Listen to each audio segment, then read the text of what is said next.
Hi hello ನಮಸ್ಕಾರ, ಎಲ್ಲರೂ ಹೇಗಿದ್ದೀರಾ? ನಾನು ನಿಮ್ಮ ಪ್ರೀತಿ. ಭರವಸೆ ಪಯಣಕ್ಕೆ ಸ್ವಾಗತ. ಇವತ್ತು ತುಂಬ ಸ್ಪೆಷಲ್ ಡೇ, ಯಾಕಂದರೆ ನನ್ನ ಜೊತೆ ಇರೋರು ಮೈಸೂರಿಂದ ಇದ್ದಾರೆ. ಅವರು ಡಾಕ್ಟರ್ ರಾಜ್ಕುಮಾರ್ ಸಿಂಗ್ ಅವ್ರ ಮಗಳು. ರಾಜ್ಕುಮಾರ್ ಸಿಂಗ್ ಅವ್ರ ಹೆಸರು ತುಂಬ ಜನ ಕೇಳಿರ್ತೀರ, ಮೈಸೂರಿಗರಿಗೆ ತುಂಬ ಪರಿಚಯ. ಜೊತೆಗೆ ಇವರ ಸಹೋದರ ಡಾಕ್ಟರ್ ಜೈ ಸಿಂಗ್, ಈ ವಾಸ್ ಅ ಫೇಮಸ್ ಪೀಡಿಯಾಟ್ರಿಷನ್. ಅವರು ಇವತ್ತು ನಮ್ಮ ಜೊತೆಗಿಲ್ಲ. ಸೊ ಅವರ ಎಲ್ಡರ್ ಸಿಸ್ಟರ್ ಮತ್ತು ರಾಜ್ಕುಮಾರ್ ಸಿಂಗ್ ಅವ್ರ ಮಗಳು ಶ್ರೀಮತಿ ಅನುಪಮಾ ಸಿಂಗ್ ಅವರು. ಮೇಡಮ್, ಕಾರ್ಯಕ್ರಮಕ್ಕೆ ಸ್ವಾಗತ. Thank you. ನಮಸ್ಕಾರ. ಮೇಡಮ್ಮು ಅವರ ಮಗನ ಬಗ್ಗೆ, ಅವರ ಜರ್ನಿ ಬಗ್ಗೆ, ಆಮೇಲೆ ಅವರ ವೈದ್ಯಕೀಯ ತಲೆಮಾರುಗಳು, ಅವ್ರ ತಂದೆ ಮತ್ತು ತಮ್ಮ, ಅವದೆಲ್ಲ ಅವ್ರ ಜರ್ನಿಲಿ ಹೆಂಗೆ ಹೆಲ್ಪ್ ಆಯಿತು, ಅವರು ಏನೇನೆಲ್ಲ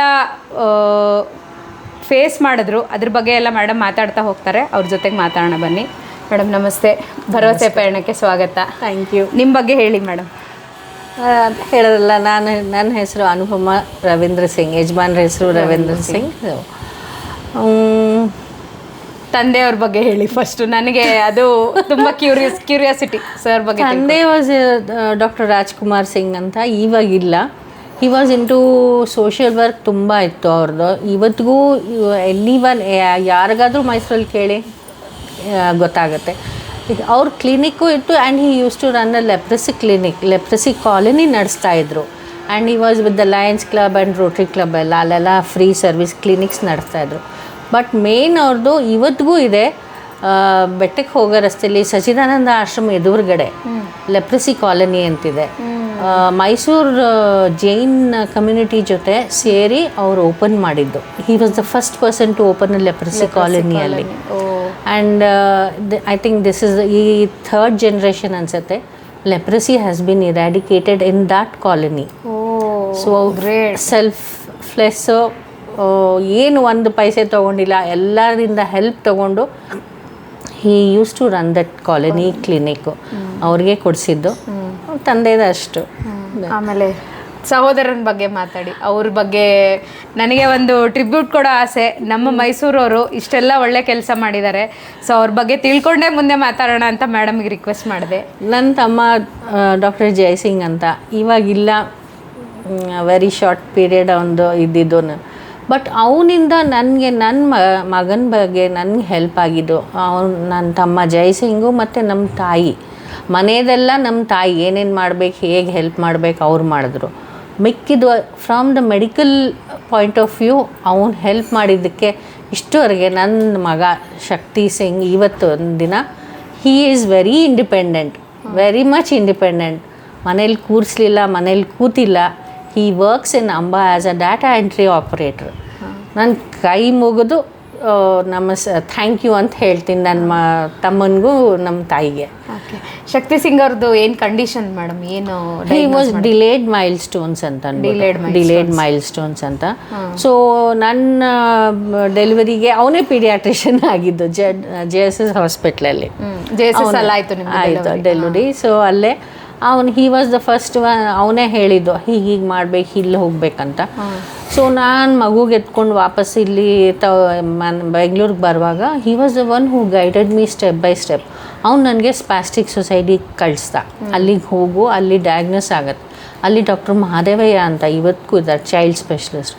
ಅವ್ರ ಹೆಲ್ಪ್ ತೊಗೊಂಡು ಎಲ್ಲ ಡಯಾಗ್ನೋಸಿಸ್ ಅನಾಲಿಸಿಸ್ ಮಾಡಿ ಸ್ಪ್ಯಾಸ್ಟಿಕ್ ಸೊಸೈಟಿಲಿ ಅವರೆಲ್ಲ ಹೆಲ್ಪ್ ಮಾಡಿದ್ರು. ಸ್ಟೆಪ್ ಬೈ ಸ್ಟೆಪ್ ಡಿಲೇಡ್ ಮೈಲ್ ಸ್ಟೋನ್ ಹೇಗೆ, ಎಲ್ಲೆಲ್ಲಿ ಏನು ಕೊರತೆ ಇದೆ, ಅವನಿಗೆ ಯಾರ ಹತ್ರ ಹೋಗಬೇಕು ಅಂತಂದ್ಬಿಟ್ಟು ಎಲ್ಲ ಅಡ್ವೈಸ್ ಕೊಟ್ಟು ಎಲ್ಲ ಕೊಟ್ಟು ಇಷ್ಟುವರೆಗೆ ನೋಡಿ. ಬೆಂಗಳೂರಿಗರಿಗೆ ಯಾರಿಗೆ ತುಂಬ ಕನ್ಫ್ಯೂಷನ್ ಇರುತ್ತೆ, ಎಲ್ಲಿ ಹೋಗಬೇಕು, ಏನು ಮಾಡಬೇಕು, ಡಯಾಗ್ನೋಸೇ ಆಗಲ್ಲ. 5-6 ವರ್ಷದಿಂದ ಹಾಸ್ಪಿಟಲ್ ಶಾಪಿಂಗ್ ಮಾಡ್ತಾ ಇರ್ತೀವಿ. ಸೊ ಅಂಥವ್ರು ದಯವಿಟ್ಟು ಒಂದು ಸತಿ ಸ್ಪ್ಯಾಸ್ಟಿಕ್ ಸೊಸೈಟಿಗೆ ಹೋಗಿ ಡಾಕ್ಟರ್ ಮಹದೇವಯ್ಯ ಅವ್ರನ್ನ ಕನ್ಸಲ್ಟ್ ಮಾಡಿ.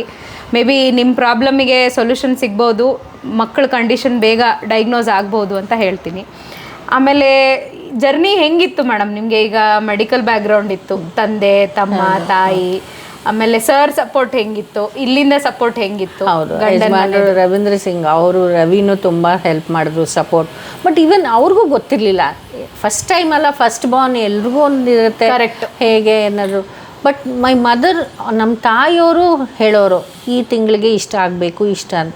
ಅದೇ ಥರ ನನ್ನ ತಮ್ಮ ಹೇಳೋನು, ಹೌದು ಈ ತಿಂಗಳಿಗೆ ಇಷ್ಟು ಡೆವಲಪ್ಮೆಂಟ್ ಇರಬೇಕು ಮಗುಗೆ ಅಂತ ಒಂದು ಚಾರ್ಟ್ ಥರ ಮಾಡ್ಕೊಂಡಿದ್ವಿ. ಅವ್ರ ಹತ್ರ ಇತ್ತು, ನನ್ನ ಹತ್ರ ಏನಿಲ್ಲ. ಆ್ಯಕ್ಚುಲಿ ಅವನೇನು ಹೇಳ್ತಾನೆ ನಾನು ಅದನ್ನು ಮಾಡ್ತಾಯಿದ್ದೆ ಆ ಥರ. ಸೊ ಮೈಲ್ ಸ್ಟೋನ್ಸ್ ಅಂತ ಒಂದು ಚಾರ್ಟ್ ಮಾಡಿಬಿಟ್ಟು ಅದರಲ್ಲಿ ಅವ್ನು ಹೇಳ್ತಾ ಇದ್ದ. ಮತ್ತು ಸ್ಪಾಸ್ಟಿಕ್ ಸೊಸೈಟಿಲೂ they used to follow, and Saint John's hospital ಅಲ್ಲೂ ಅಷ್ಟೇ they were very good. Doctor Swarnarekha ಅಂತ ಅಂದ್ಬಿಟ್ಟು ತುಂಬ ಹೆಲ್ಪ್ ಮಾಡಿದ್ರು ಅವರೆಲ್ಲ ನನಗೆ. ಇವ್ರ ಹತ್ರ ಹೋಗ್ಬೇಕು, ಹಿಂಗೆ ಹೋಗಬೇಕು ಅಂತಂದ್ಬಿಟ್ಟು ಗೈಡ್ ಮಾಡೋದು. ಆ ಥರ ಬಂದೆ ನಾನು. ಸೊ ನಿಮ್ಮನ್ನು ನೋಡಿದ್ರೆ ಹೆಂಗೆ ಅನಿಸುತ್ತೆ ಅಂತಂದರೆ ಇವ್ರಿಗೇನು ಲೈಫಲ್ಲಿ ಪ್ರಾಬ್ಲಮೇ ಇಲ್ವೇನೋ ಅನ್ನೋ ಥರ ಇದ್ದಾರೆ ಮೇಡಮು, ಸರ್, ರವಿ ಸರು. ಅಷ್ಟು ಖುಷಿಯಾಗಿ ಮಾತಾಡಿಕೊಂಡು ಏನೇ ನ್ಯೂ ಐಡಿಯಾಸ್ ಬಂದ್ರೂ ತುಂಬ ಚೆನ್ನಾಗಿ ಗ್ರೀಟ್ ಮಾಡಿ ಅದನ್ನು ಒಪ್ಕೋತಾರೆ, ಎಕ್ಸೆಪ್ಟ್ ಮಾಡ್ತಾರೆ. ಸೊ ಕಲಿಯೋಕ್ಕೆ ತುಂಬ ಇದೆ ಅಂತ ಅನ್ನಿಸ್ತಾ ಇದೆ ನನಗೆ ಇವರಿಂದನೂ. All thanks to my brother doctor Jayasingh. ಅವನೇ ಇಲ್ಲ ಅಂದರೆ ನಮ್ಗೇನೂ ಗೊತ್ತಿರಲಿಲ್ಲ. ಏನು ಗೊತ್ತಾಗತ್ತೆ ನ್ಯೂ ಪೇರೆಂಟ್ಸ್ ಏನು ಗೈಡೆನ್ಸ್ ಕರೆಕ್ಟಾಗಿ ಬಂತು ಅಂತ ಒಂದು ಚಾನೆಲ್ ಆಯಿತು. ಹೌದು, ಮಾಡಬೇಕು ರೋಡ್ ಎಲ್ಲೆಲ್ಲಿ ಹೋಗ್ಬೇಕು ಏನು. ಆ್ಯಕ್ಚುಲಿ ಅವ್ನು ಪ್ರಾಕ್ಟೀಸ್ ಮಾಡುವಾಗ he used to practice in Chamarajanagar. ಅಲ್ಲೊಂದು ಕ್ಲಿನಿಕ್ ಇತ್ತು. ಅಲ್ಲಿಂದ ಆ ಪೇರೆಂಟ್ಸ್ಗೆ ಹೇಳಿ ಅಲ್ಲಿರೋ ಮಕ್ಕಳಿಗೆ ಕಳಿಸ್ತಾ ಇದ್ದ ಬ್ಯಾಂಗ್ಳೂರಿಗೆ. ನಮ್ಮ ಅಕ್ಕ ಇದ್ದಾರೆ, ಹೋಗಿ ನೋಡಿ ಅವ್ರ ಮಗನ ನೋಡಿ ಆಮೇಲೆ ಗೊತ್ತಾಗತ್ತೆ ಅಂತ ನನಗೆ ಫೋನ್ ಮಾಡಿ ಹೇಳೋನು. ಅವ್ರಿಗೆ ಸ್ಪಾಸ್ಟಿಕ್ ಸೊಸೈಟಿ ಕರ್ಕೊಂಡು ಹೋಗಿ ಅಂತ ನಾವು ಮಾಡ್ತಾ ಇದ್ವಿ. ಅವ್ನು ಕಳ್ಸೋರಿಗೆಲ್ಲ ಕರ್ಕೊಂಡೋಗಿ ಅಲ್ಲಿ ತೋರಿಸಿ ಇಂಟ್ರಡ್ಯೂಸ್ ಮಾಡಿಸಿ ಬಿಡ್ತಾ ಇದ್ವಿ. ಇನ್ನು ಮುಂದಕ್ಕೆ ನೀವು ಸುಮಾರು ಸಮಾಜ ಸೇವೆ ಮಾಡಿದೀರಾ ಅಂತ ಆಯ್ತು. ಆಗಲ್ಲ, ಬಟ್ ಅವ್ನು ಡಾಕ್ಟರ್ ಆಗಿ ಅಲ್ಲಿಂದ ಕಳಿಸ್ತಾ ಇದ್ದಲ್ಲ, ಅದು ಒಂದು ಹೆಲ್ಪೇ ಅಲ್ಲ ಮಾಡ್ತಾ guiding people in the right ways. And they don't have. ಇನ್ನೊಂದೇನೆಂದರೆ ಹಳ್ಳಿ ಇಲ್ಲ, ಡಿಸ್ಟ್ರಿಕ್ಟು ಚಾಮರಾಜನಗರ, ಆಕ್ಸೆಪ್ಟೆನ್ಸೇ ಇಲ್ಲ. ನನ್ನ ಮಗುನ ಹಿಂಗಿದೆ ಅನ್ನೋದು ಆಕ್ಸೆಪ್ಟೇ ಮಾಡಲ್ಲ ಅವರು. ಅವ್ರನ್ನ ಕನ್ವಿನ್ಸ್ ಮಾಡಿ, ನನ್ನ ತಮ್ಮ ಅವ್ರಿಗೆ ಕನ್ವಿನ್ಸ್ ಮಾಡಿ ಅಲ್ಲಿಂದ ಬೆಂಗಳೂರು ತನಕ ಬರಬೇಕಂದ್ರೆ ಎಷ್ಟು ತೊಂದರೆ ಅನ್ನೋದು ನಾನು ನೋಡಿದೆ ಅದೆಲ್ಲ. ಅಲ್ಲ, ಈಗ ಅಕ್ಸೆಪ್ಟೆನ್ಸ್ ಅಂತ ಬಂತು ಮೇಡಮ್. ನಾನು ಈ ಪ್ರಯತ್ನ ಮಾಡ್ತಿರೋದೇ ಈ ರೀಸನ್ನಿಗೆ. ಬೇಗ ಮಕ್ಕಳಿಗೆ ಎಕ್ಸೆಪ್ಟ್ ಮಾಡ್ಕೊಳ್ಳಿ, ಅವರಲ್ಲಿ ಏನೇನು ನ್ಯೂನತೆಗಳಿದೆ ಬೇಗ ಎಕ್ಸೆಪ್ಟ್ ಮಾಡಿಕೊಂಡು ಇಂಟರ್ವೆನ್ಷನ್ ಮಾಡಿಸಿ ಆ ಸ್ಟೇಜಲ್ಲಿ ಅವ್ರಿಗೆ ಥೆರಪಿಗಳು ಶುರುವಾಗಿ, ಮಗು ಒಂದು NIOS ಅಲ್ಲಿ ಏನೋ ಒಂದು 10th PUC ಮಾಡಿಸಿ ಅವ್ರಿಗೆ ಏನು ಸ್ಕಿಲ್ಸ್ ಇದೆ ಅದನ್ನು ಕಲಿಸಿ ಅಟ್ಲೀಸ್ಟ್ ತಿಂಗಳಿಗೆ ಒಂದು 10,000 ಬರಂಗಾದ್ರೂ ಮಾಡಬೇಕು. ಪ್ರೊವೈಡೆಡ್ ಬೇಗ ಅವರು ಅಕಾರ್ಡಿಂಗ್ ಟು ದೇರ್ ಕೇಪಬಿಲಿಟೀಸ್ ಮಕ್ಕಳಿಗೆ ರೆಡಿ ಮಾಡಬೇಕು. ಈಗ ನಾರ್ಮಲ್ ನೀವು ಅವ್ರಂತ ಅಲ್ಲ, ನೀವು ಬೇರೆ ಮಕ್ಳಿಗೂ ನೋಡಿ ಏನು ಮಾಡ್ತೀರಾ, ಗೈಡ್ ಮಾಡ್ತೀರಾ, ಇದು ಓದಪ್ಪ, ಅದು ಓದು, ಆ ಕೆಲ್ಸಕ್ಕೆ ಹೋಗು, ನಿಂಗೆ ಚೆನ್ನಾಗಿರುತ್ತೆ ನಿನ್ನ ಲೈಫ್ ಅಂತ ಹೇಗೆ ಮಾಡ್ತೀರಾ. ಇವ್ರಿಗೆ ನೀವು ಸ್ಪೆಷಲ್ ಅಟೆನ್ಷನ್ ಕೊಡ್ಬೇಕು ಅಷ್ಟೇ. That is the difference. ಅದನ್ನ ನಮ್ಮ ಜನ ಮಾಡಲ್ಲ. ಯಾಕಂದ್ರೆ ಇವರು ಲೆಟರ್ಸ್ ಮೇಲೆ ಮುಂದೆ ಹೋಗೋದೇ ಇಲ್ಲ. ಏನಕ್ಕೆ ಇವ್ರಿಗೆ ದುಡ್ಡು ವೇಸ್ಟ್ ಮಾಡಬೇಕು ಅಂತ ಎಷ್ಟೋ ಜನ ಸ್ಕೂಲಿಗೆ ಕಳ್ಸಲ್ಲ, ಮೂಲೆಯಲ್ಲಿ ಕೂರ್ಸಿರ್ತಾರೆ ಮಕ್ಕಳನ್ನ. ಅದು ಎಷ್ಟು ಮಟ್ಟಿಗೆ ಸರಿ ಅಂತ ತುಂಬ ದೊಡ್ಡ ತಪ್ಪು. ಈಗ ನಾರ್ಮಲ್ ಮಕ್ಕಳಿಗೆ 25 ವರ್ಷ 30 ವರ್ಷ ಓದಿಸ್ತೀವಿ. ಈ ಮಕ್ಕಳಿಗೆ ಒಂದು 20 ವರ್ಷ ಓದಿಸೋದ್ರಲ್ಲಿ ಏನು ತಪ್ಪಿದೆ? ತುಂಬ ಚೆನ್ನಾಗಿ ಇಂಪ್ರೂವ್ ಆಗ್ತಾರೆ. ಅಷ್ಟು ಓದಿಸಿದ್ರೆ ಸಾಕು ಆ ಮಕ್ಕಳಿಗೆ. ಸಾಕಲ್ವಾ? ಅವ್ರ ಹೆಸರು ಬರೆಯೋಕ್ಕೆ ಓದೋಕ್ಕೆ ಏನೋ ಒಂದು ಸಬ್ಜೆಕ್ಟು ಅಲ್ಪ ಒಂದು 50% ಓದೋಕ್ಕೆ ಬರೆಯೋಕ್ಕೆ ಬಂದ್ರೂ ಸಾಕು ನಮ್ಮ ಮಕ್ಕಳಿಗೆ. ಅವ್ರಿಗೆ ಎಷ್ಟು ಬೇಕು, ಅವ್ರ ನಾಲೆಜ್ಗೆ ಅವ್ರಿಗೆ ಏನು ಓದಿ ಇಲ್ಲ ಕೆಲ್ಸಕ್ಕೆ ಹೋಗೋಕ್ಕೆ ಎಷ್ಟು ಬೇಕು ಅಷ್ಟು ಓದಿಸಿದ್ರೆ ಸಾಕಲ್ವಾ? ಹೌದು, ಒಂದೊಂದು ಮಕ್ಕಳಿಗೆ ಓದೋಕ್ಕಾಗಲ್ಲ, ಬಿಟ್ಬಿಡಿ. There are alternate methods. Skills ಓದಲೇಬೇಕು ಅಂತ ಇಲ್ವಲ್ಲ. ಕರೆಕ್ಟ್. ಈಗ ಒಂದು ಬ್ಲೈಂಡ್ ಪರ್ಸನ್ ಏನು ಓದ್ಕೊಂಡೇ ಇದು ಮಾಡ್ತಾನೆ, they have a braille system. Correct. So there are alternate methods for our children also. ಅದು ಯಾವಾಗ ನೀವು ಅಕ್ಸೆಪ್ಟ್ ಮಾಡ್ಕೊಂಡಾಗ ಮಾತ್ರ. ಹೌದು, ಅಕ್ಸೆಪ್ಟೆನ್ಸ್ ಇಸ್ ಸಿಗುತ್ತೆ. Parents and joint family, grandparents ಆಗಲಿ, ಅವ್ರು ಫಸ್ಟ್ ಆಕ್ಸೆಪ್ಟ್ ಮಾಡಬೇಕು. ಮಗು ಹೌದು ಪ್ರಾಬ್ಲಮ್ ಇದೆ, ಸ್ವಲ್ಪ ಪ್ರಾಬ್ಲಮ್ ಇದೆ ಅಂತಲೇ ಅಂದ್ಕೊಳ್ಳಿ, ದೊಡ್ಡ ಪ್ರಾಬ್ಲಮ್ ಬೇಡ. ಚಿಕ್ಕವರಿರುವಾಗ ಸ್ವಲ್ಪ ಪ್ರಾಬ್ಲಮ್ ಇದೆ, ಅದಕ್ಕೆ ಹೇಗೆ ರೆಕ್ಟಿಫೈ ಮಾಡಿ ಹೇಗೆ ರೆಡಿ ಮಾಡಬೇಕನ್ನೋದು ಅರ್ಥ ಮಾಡ್ಕೊಂಡು ಇನ್ನು ಮುಂದೆ ಹೋಗ್ತಾ ಇದ್ರೆ ದಾರಿ ಕಾಣಿಸುತ್ತೆ. ಕರೆಕ್ಟ್. ಆಮೇಲೆ ಮ್ಯಾಮ್, ಈ 24 ವರ್ಷದ ಜರ್ನಿನ ನಿಮ್ಮದು ಶಕ್ತಿಯವ್ರ ಜೊತೆಗೆ ಏನು ಚಾಲೆಂಜಸ್ಸು ಅನ್ನಿಸ್ತು ನಿಮಗೆ? ಏನೇನೆಲ್ಲ ಚಾಲೆಂಜಸ್ ಬಂತು? ಯಾವುದು ಕಷ್ಟ ಅಂತ ಅನ್ನಿಸ್ತು? ನನಗೇನು ಅಷ್ಟು ಚಾಲೆಂಜಸ್ ಏನಿಲ್ಲ. ದೇವ್ರ ದಯಿಂದ ಎಲ್ಲ ಚೆನ್ನಾಗೇ ಇತ್ತು. ಕರೆಕ್ಟ್ ಟೈಮ್ಗೆ ಎಲ್ಲ ಇದ್ದರು, ಎಲ್ಲ ಹೆಲ್ಪ್. ಫ್ಯಾಮಿಲಿ ಸಪೋರ್ಟ್ ತುಂಬ ಚೆನ್ನಾಗಿತ್ತು. ಫ್ಯಾಮಿಲಿ ಸಪೋರ್ಟ್, ತಮ್ಮ ತಾಯಿ ಎಲ್ಲ. ಆದ್ದರಿಂದ ನನಗೆ ಅಷ್ಟೇನು ಬೇರೆಯವ್ರಿಗೆ ನೋಡುವಾಗ ಹೌದು ನನಗೇನು ಕಷ್ಟ ಅನಿಸ್ಲಿಲ್ಲ. ಯಾಕಂದರೆ I had a very good background strength ಇತ್ತು. ಅದರಿಂದ ನಂಗೆ ಇದಾಯಿತು.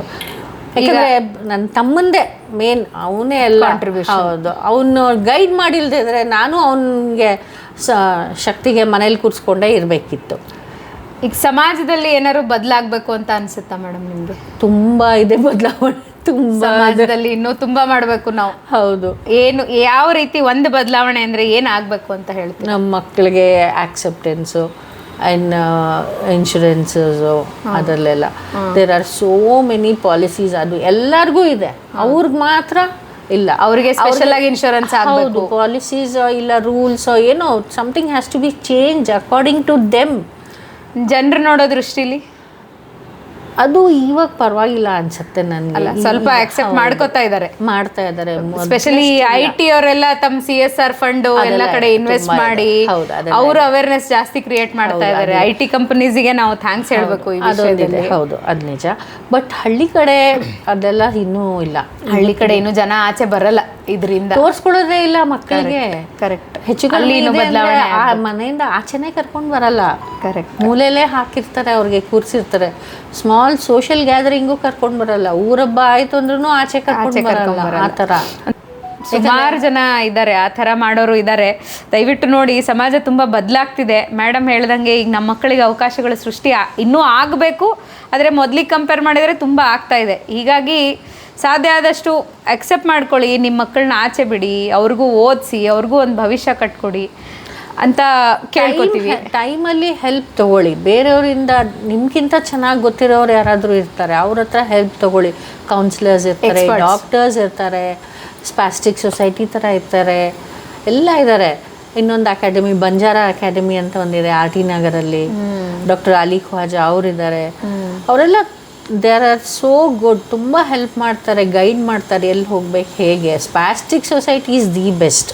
ಅವರಂತೂ ಎಲ್ಲ ಫುಲ್ಲಿ ಇಕ್ವಿಪ್ಡು, ಎಲ್ಲ ಥರ ಹೆಲ್ಪ್ ಮಾಡ್ತಾರೆ ಅವರು. ಹೇಗೆ, ಎಲ್ಲಿ ಹೋಗಬೇಕು, ಏನು ಮಾಡಬೇಕು, ಪ್ರತಿಯೊಂದು ಹೆಜ್ಜೆಗೂ ಮಾಡ್ತಾರೆ. ಬಟ್ ಆ್ಯಸ್ ಪೇರೆಂಟ್ಸ್ ನಾವು ಕರೆಕ್ಟ್ ಟೈಮಾಗಿ ನಮ್ಮ ಮಕ್ಕಳನ್ನ ಕರ್ಕೊಂಡು ಹೋಗ್ಬೇಕು. Correct. Right time right decision. Right. Acceptance, ಅದೇ ಹೇಳೋದ್ನಲ್ಲ, ಫಸ್ಟು ಆಕ್ಸೆಪ್ಟ್ ಮಾಡ್ಕೊಳ್ಳಿ that our child is a problem child. ಮಾಡಿಕೊಂಡು ಒಂದು ಮಾಡಿದ್ರೆ ಮುಂದೆ ಹೋಗೋಕ್ಕಾಗತ್ತೆ. ಮಗುವಿನ ಅಗತ್ಯಗಳ ಬಗ್ಗೆ ಮೊದಲು ತಿಳ್ಕೊಬೇಕು. ಹೌದು, ಏನು ಅಗತ್ಯ ಮಾಡಿಲ್ಲ. ಈಗ ಒಂದು ತಿಂಗಳಿಗೆ ಗ್ರ್ಯಾಂಡ್ ಪೇರೆಂಟ್ಸ್ ಇದ್ರೆ ಏನು ಹೇಳ್ತಾರೆ, ನೋಡು 1 ತಿಂಗಳಿಗೆ ಇದಾಗಬೇಕಿತ್ತು ಇಷ್ಟು, 3 ತಿಂಗಳಿಗೆ 4 ತಿಂಗಳಿಗೆ ಇದು, 7ನೇ ತಿಂಗಳಿಗೆ ಸ್ವಲ್ಪ ಸಾಫ್ಟ್ ಕುಕ್ಡ್ ರೈಸ್ ಕೊಡಿ ಅಂತೆಲ್ಲ ಹೇಳ್ತಾರೆ. ಕರೆಕ್ಟ್.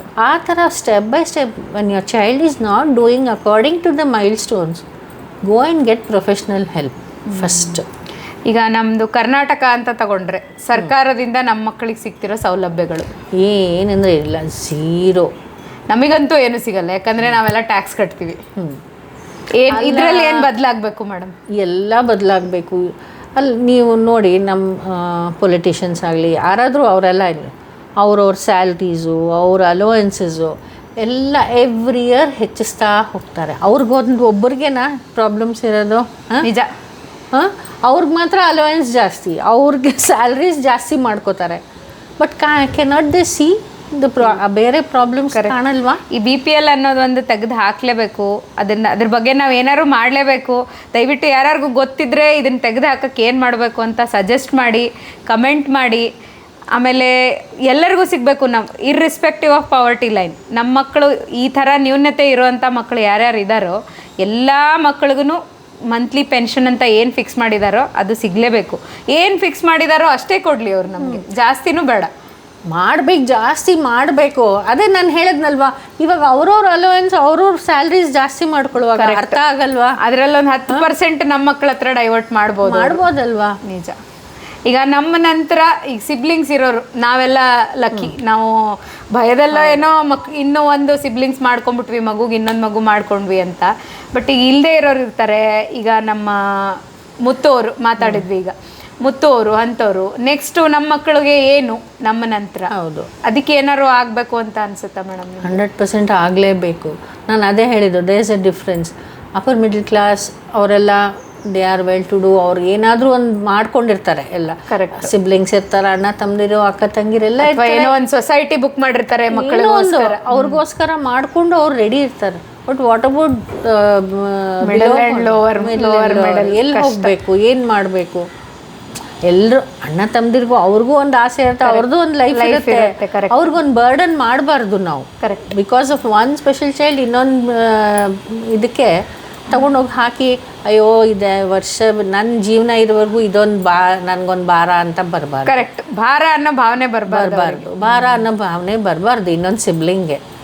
ಆ ಥರ ದೇವ್ರ ದಯಿಂದ ಹೇಗೋ ನಡೆದು ಹೋಗುತ್ತೆ. But what about those children? Correct, ಒಂದೇನೋ ಅವರಿಗೆ ಅಂತ ಒಂದು ನಿರ್ಮಾಣ ಮಾಡಬೇಕು. ಹಾಸ್ಟೆಲ್ ಥರನೋ ಏನೋ ಒಂದು ಫೆಸಿಲಿಟಿ ಥರನೋ ನಮ್ಮ ಮಕ್ಕಳು ಅಲ್ಲಿ ಸೇಫ್ ಆಗಿರಬೇಕು. ಅಲ್ಲಿ ಸೇಫ್ಟಿ, ನಮ್ಮ ಮಕ್ಕಳಿಗೆ ಸೇಫ್ ಇರಬೇಕು. ಹೌದು, ನಮ್ಮ ಥರ ಅವರಿಗೂ ಎಕ್ಸೆಪ್ಟೆನ್ಸ್ ಬೇಕು ಸೊಸೈಟಿಲಿ. Yes, in always, not 1 or 2. Correct, ಅದು ಸಿಂಪತಿ ಆಧಾರದ ಮೇಲೆ ಬೇಡ. ಎಕ್ಸಾಕ್ಟ್ಲಿ, ಅದೇ ಇರಬೇಕು. ಅಯ್ಯೋ ನೋಡ್ಕೋಬೇಕಾ ಇವ್ರಿಗೆ ಅನ್ನೋದು ಆ ಭಾವನೆ ಇರಬಾರ್ದು. ಇಲ್ಲ ಮೇಡಮ್, ಇನ್ಮೇಲೆ ಅದು ಆಗಲೇಬೇಕು. ಯಾಕಂದರೆ ಈ ಥರ ಮಕ್ಕಳಿಗೆ ಫ್ರೀಕ್ವೆನ್ಸಿ ತುಂಬ ಜಾಸ್ತಿ ಆಗಿದೆ ಈಗ. ತುಂಬ ಜಾಸ್ತಿ ಬರ್ತಾ ಇದೆ ಮಕ್ಕಳು. ಪ್ರತಿಯೊಂದು ಏನೇ ನೋಡಿದ್ರು, ನಾವು ರಿಸರ್ಚ್ ನೋಡಿದ್ರು ಮಕ್ಕಳ ಸಂಖ್ಯೆ ಜಾಸ್ತಿ ಆಗ್ತಿದೆ ಅಂತಂದಮೇಲೆ ಅದ್ರ ತಕ್ಕನಾಗೆ ಎನ್ವೈರ್ಮೆಂಟ್ ಕ್ರಿಯೇಟ್ ಮಾಡಲೇಬೇಕು ನಾವು. ಈಗ 25 ವರ್ಷದ ಜರ್ನಿ ಮೇಡಮ್ ನಿಮ್ಮದು. ಈಗ ನಮ್ಮ ಥರ ಎಷ್ಟೋ ತಾಯಂದ್ರಿದ್ದಾರೆ. ಈಗ ನಿಮ್ಮನ್ನು ನೋಡಿದ್ರೆ ನನಗೆ ಮೋಸ್ಟ್ಲಿ ಸಿಗ್ತಿರೋ ತಾಯಂದ್ರೆ ಎಲ್ಲ ಎಷ್ಟು ಪಾಸಿಟಿವ್ ಆಗಿದ್ದಾರೆ, ಅವರು ಈ ಜರ್ನಿನ ಎಷ್ಟು ಪಾಸಿಟಿವ್ ಆಗಿ ಜೀವಿಸ್ಕೊಂಡು ಬಂದಿದ್ದಾರೆ ಅಂತಂದರೆ ಆಶ್ಚರ್ಯ ಆಗುತ್ತೆ. ನಾವು ಹಿಂಗೆ ಇರ್ತೀವ 25 ವರ್ಷ ಆದಮೇಲೆ ಅಂತ. ಸೊ ನನ್ನಂಥ ಎಲ್ಲ ತಾಯಂದ್ರಿಗೆ ಏನು ಹೇಳಕ್ಕೆ ಇಷ್ಟಪಡ್ತೀರಾ ಮ್ಯಾಮ್ ನೀವು? ಫೇಸ್ ಮಾಡಿ ಅಷ್ಟೇ, ಇನ್ನೇನು ನನಗೇನು ಹೇಳಬೇಕು. I don't have any message ಆ ಥರ ಏನಿಲ್ಲ. ಫ್ಯಾಮ್ಲಿ ಸಪೋರ್ಟ್, ಹಸ್ಬೆಂಡು, ಸಿಬ್ಲಿಂಗ್ಸು, ಅಣ್ಣ ತಮ್ಮದಿರು, ಅವ್ರ ಸಪೋರ್ಟ್ ಈಸ್ ತುಂಬ it's very important, very very important. And ಅಲ್ಲಿ ಚಿಕ್ಕ ಮಕ್ಕಳಿರುವಾಗ ಗೈಡೆನ್ಸು, ಕೌನ್ಸ್ಲಿಂಗ್, ಅದು ಆ್ಯಸ್ ಟೈಮ್ ಗೋಸ್ ಫ್ಯಾಮ್ಲಿ ಸಪೋರ್ಟೇ ಜಾಸ್ತಿ ಎಲ್ಲರೂ ಅಷ್ಟೇ. ಆ್ಯಸ್ ಅ ಮೆಸೇಜ್ ಅಂತ ಏನಿಲ್ಲ. ಚೆನ್ನಾಗಿ ನೋಡ್ಕೊಳ್ಳಿ. ಡೋಂಟ್ ಟ್ರೀಟ್ ದೆಮ್ ಆ್ಯಸ್ ಅಯ್ಯೋ ಪಾಪ ಅಂತ ಮಾತ್ರ ಮಾಡಬೇಡಿ. Treat them as equal. They have their own feeling ಇದ್ದೇ ಇರುತ್ತೆ. Treat them as equal. ಎಲ್ರಿಗೂ ಶಾರ್ಟ್ ಕಮಿಂಗ್ಸ್ ಇದ್ದೇ ಇರುತ್ತೆ. ನನಗೊಂದು ಏನೋ ಕಮ್ಮಿ ಇದೆ, ನಿಮ್ಗೊಂದು ಕಮ್ಮಿ ಇದ್ದೇ ಇರುತ್ತಲ್ವಾ. Not equal. ನಿಜ. ನಾನು ಮೊನ್ನೆ ಒಂದು ಇನ್ಸಿಡೆಂಟ್ ಹೇಳ್ತೀನಿ, ಸಾರಿ ಟು ಇಂಟರಪ್ಟ್. ವಿದ್ಯಾಚೌಡೇಶ್ವರಿ ದೇವಸ್ಥಾನಕ್ಕೆ ಹೋಗಿದ್ವಿ ನಾವು. ನನ್ನ ಮಗನ ಕರ್ಕೊಂಡು ಹೋಗಿದ್ದೆ. ಅಲ್ಲಿ ವಿದ್ಯೆಗೆ ತುಂಬ ನಡ್ಕೋತಾರೆ. ನೋಡೋಣ ಅಲ್ಲೊಂದು ಅಟೆಂಪ್ಟ್ ಮಾಡೋಣ. ನಮ್ಮ ಮನೆಯವ್ರಿಗೆ ತುಂಬ ನಿನ್ನಿಂದ ಹೇಳ್ತಾ ಇದ್ದೆ ನಾನು. ಹೋದ್ವಿ, ಅಲ್ಲಿ ಚೌಡೇಶ್ವರಿ ಮುಂದೆ ಕೂತ್ಕೊಂಡ್ವಿ. ಎಲ್ಲ ಪ್ರಾರ್ಥನೆ ಎಲ್ಲ ಆಯಿತು. ಹಣೆ ಹಚ್ಬಿಟ್ಟು ನಮಸ್ಕಾರ ಎಲ್ಲ ಮಾಡಿದ್ವಿ. ಅಲ್ಲಿ ತೀರ್ಥ ಪ್ರಸಾದ ಕೊಡೋಕೆ ಕೂತ್ಕೊಂಡಿರ್ತಾರಲ್ಲ ಆಚಾರ್ಯರು, ಅವ್ರಿಗೆ ಹೋಗಿ ಕೇಳಿದೆ ನಾನು, ಸ್ವಾಮೀಜಿ ಇಲ್ಲಿ ಬರೀತಾರಲ್ಲ ವಿದ್ಯೆಗೆ ಸಂಬಂಧಪಟ್ಟಂಗೆ, ಅದು ಯಾವತ್ತು ಅಂತ. ಅದು ಕೆಳಗಡೆನೇ ಕೇಳಬೇಕಮ್ಮ. ಅವ್ರೇನೂ ಕೇಳಿಲ್ಲ ನನಗೆ. ನಾನು ಹೇಳಿದೆ ನನ್ನ ಮಗನಿಗೆ ಸ್ವಲ್ಪ ತೊಂದರೆ ಇದೆ ಅಂತಂದೆ. ಅವ್ರು ನನ್ನ ಮುಖ ನೋಡಿದರು. ನಿನಗೆ ತೊಂದರೆ ಇಲ್ವಾ ಅಂತ ಕೇಳಿದರು. ಇದೆ. ನನಗೆ ತೊಂದರೆ ಇಲ್ವಾ? ಇದೆ. ತೊಂದರೆ ಇರೋರು ಯಾರಿದಾರಮ್ಮ ಅಂತ ಕೇಳಿದ್ರು. ಎಕ್ಸಾಕ್ಟ್ಲಿ, ನಾನು ಅದೇ ಹೇಳ್ತಾ ಇದ್ದೀನಿ. ಅಂದರೆ ಆ ದಟ್ ಮೂಮೆಂಟ್ ಅಲ್ಲ ನನಗೆ, ಅವನಿಗೆ ತೊಂದರೆ ಇದೆ ಅಂತ ನಾನು ಯಾಕೆ ಅಂದೆ, ತಪ್ಪು ಮಾಡಿದೆ ಅಂತ ನನಗೆ ಅಲ್ಲೇ ದೇವರು ಹೇಳಿದ್ನೇನೋ, ಇವ್ರ ಬಾಯಿಂದ ಹೇಳ್ಸಿದ್ನೇನೋ ಅಂತ ಅನಿಸ್ತು. ನನಗೊಂದು ಏನೋ ಒಂದು ಹೆಚ್ಚು ಕಡಿಮೆ ಇರುತ್ತೆ, ನನ್ನ ಕೈಲಿ ಆಗಲ್ಲ. ಅದೇ ಥರ ಅವನು ಅವನಿಗೂ ಇರುತ್ತೆ ಅಷ್ಟೇ. ನಿಜ ನಿಜ ನಿಜ, ಇದು ಮಾತ್ರ 100% ನಿಜ. Treat them as equal. Correct, treat them as equal. ನನಗೆ ಅಷ್ಟೇ, ಇನ್ನೇನಿಲ್ಲ. ಮಕ್ಕಳನ್ನ ಮಾತ್ರ try to diagnose when you feel you have a problem. First ಗೈಡೆನ್ಸ್ಗೆ ಹೋಗಿ, ಕೌನ್ಸಿಲಿಂಗ್ ಹೋಗಿ, ಕರೆಕ್ಟ್ ಡಾಕ್ಟರ್ಸ್ ಹತ್ರ ಹೋಗಿ. ಅವರು ಮಾಡಬಹುದು. ಅಟ್ಲೀಸ್ಟ್ ಎಲ್ಲರ ಥರ ಇರಲಿಲ್ಲ ಅಂದ್ರೂ ಅವರು ಹೆಲ್ಪ್ ಮಾಡೇ ಮಾಡ್ತಾರೆ. ಈಗ ನಾನು ಹೇಳ್ತೀನಲ್ಲ, ಸ್ಪಾಸ್ಟಿಕ್ ಸೊಸೈಟಿ ಬೆಸ್ಟ್ ನನಗೆ ಅನಿಸಿದೆ. ಯಾಕಂದರೆ ನನ್ನ ಮಗನಿಗೆ ಹೆಲ್ಪ್ ಆಯಿತು, ನನಗೆ ತುಂಬ ಹೆಲ್ಪ್ ಆಯಿತು. ಇವತ್ತು ಅವನು ಅಂಬಾಗ ಹೋಗಿ ಕೆಲಸ ಮಾಡ್ತಾನೆ, ಇಂಡಿಪೆಂಡೆಂಟ್ ಆಗಿದ್ದಾನಂದರೆ ಬಿಕಾಸ್ ಆಫ್ ಸ್ಪಾಸ್ಟಿಕ್ ಸೊಸೈಟಿಲಿ ಎಷ್ಟು ಚೆನ್ನಾಗಿ ಕೌನ್ಸಿಲಿಂಗ್, ಎಲ್ಲ ಟೀಚರ್ಸು, ಎಲ್ಲ ಕೌನ್ಸಿಲರ್ಸು, ಎಲ್ಲದಕ್ಕೂ. ಆ್ಯಂಡ್ ಮನೇಲೂ ಅಷ್ಟೇ. ಅಂದಿಂಗ್ ಅವ್ರ ಅಣ್ಣ ತಮ್ಮದಿರು I feel they are normal. ಆ ಥರ ಎಲ್ಲ ಮಕ್ಕಳ ಥರ ಎಲ್ಲ ಇದ್ದಾರೆ. ಜಗಳ ಆಡೋದು, ಅದು ಇದು ಬೈಯೋದು, ಕಿತ್ತಾಡೋದು ಎಲ್ಲ ಇದ್ದೇ ಇದೆ. ಅವ್ನು ಚಿಕ್ಕವನು, ಅವ್ನು ಕೊಡ್ತೀರಾ ನನಗೂ ಕೊಡಿ ಅಂತಾನೆ, ಇವನು ಅದೇ ಹೇಳ್ತಾನೆ, ಅವ್ನು ಮಾತ್ರ ಕೊಡ್ತೀರಾ ನನಗೆ ಯಾಕೆ ಕೊಡಲ್ಲ ಅಂತ, ಅದೆಲ್ಲ ಇದೆ. ಸೊ ನನ್ಗೆ ಆವಾಗ ಅನಿಸ್ತು, I have treated them as equal. ಆ ಸ್ಯಾಟಿಸ್ಫ್ಯಾಕ್ಷನ್ ಇದೆ. ಮೂರು ಮಕ್ಕಳನ್ನ ಈಕ್ವಲ್ ಆಗಿ ಟ್ರೀಟ್ ಮಾಡಿ. ಕಿತ್ತಾಟ, ಅವ್ರದ್ದು ಜಗಳ ಕೇಳೋದು, ಜೋರು ಮಾಡೋದು ಎಲ್ಲನೂ ಅವ್ರ ಅಪ್ಪನ ಜೊತೆ. ಓಕೆ, ಇಷ್ಟೊತ್ತು ನಮ್ಮ ಜೊತೆ ಮಾತಾಡಿದ್ದಕ್ಕೆ ತುಂಬ ಹೃದಯದ ಧನ್ಯವಾದಗಳು ಮೇಡಮ್. ನಾನು ನನ್ನ ಕಡೆಯಿಂದ ಭರವಸೆ ಪಯಣ ಮತ್ತು ಹಸಿರು ಸಮೃದ್ಧಿ ಕಡೆಯಿಂದ ನಿಮಗೊಂದು ಉಡುಗೊರೆ. Thank you thank you madam. Thank you.